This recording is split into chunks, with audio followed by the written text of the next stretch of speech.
श्री कृष्ण और सुदामा की मित्रता की कथा।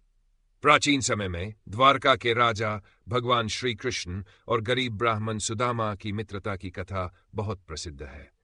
यह कथा सच्ची मित्रता, प्रेम और भक्ति का प्रतीक है। गुरुकुल में मित्रता। श्री कृष्ण और सुदामा दोनों बचपन में संदीपनी ऋषि के गुरुकुल में एक साथ शिक्षा ग्रहण करते थे। दोनों में गहरी मित्रता थी। एक बार गुरुमाता ने सुदामा को जंगल से लकड़ियां लाने भेजा। श्री कृष्ण भी उनके साथ गए। अचानक बारिश होने लगी, दोनों भीग गए और एक पेड़ के नीचे शरण ली। सुदामा के पास थोड़े से चिवड़े पोहे थे, लेकिन उन्होंने संकोचवश कृष्ण को नहीं दिए और अकेले ही खा लिए। श्री कृष्ण सब जानते थे, लेकिन उन्होंने कुछ नहीं कहा। सुदामा की गरीबी और द्वारका की यात्रा। समय बीतने के साथ श्री कृष्ण द्वारका के राजा बन गए, जबकि सुदामा गरीब ब्राह्मण बनकर जीवन यापन करने लगे। उनके घर की स्थिति बहुत दयनीय थी। एक दिन उनकी पत्नी ने उनसे श्री कृष्ण से मिलने जाने का आग्रह किया ताकि वे उनकी सहायता कर सकें।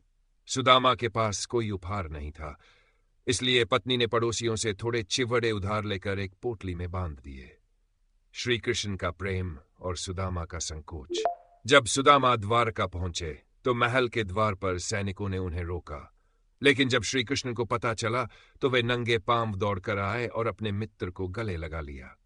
श्री कृष्ण ने बड़े प्रेम से सुदामा का सत्कार किया। जब सुदामा ने संकोचवश चिवड़ों की पोटली दी तो श्री कृष्ण ने आनंद पूर्वक खा लिया। सुदामा को अदृश्य वरदान। सुदामा श्री कृष्ण से कुछ भी मांग नहीं पाए और वापस अपने घर लौट गए।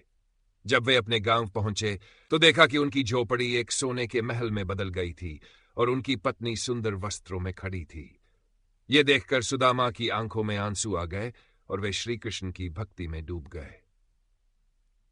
शिक्षा।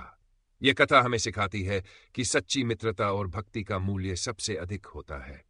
श्री कृष्ण ने अपने मित्र की सहायता बिना मांगे ही कर दी, जो यह दर्शाता है कि सच्चा प्रेम निस्वार्थ होता है।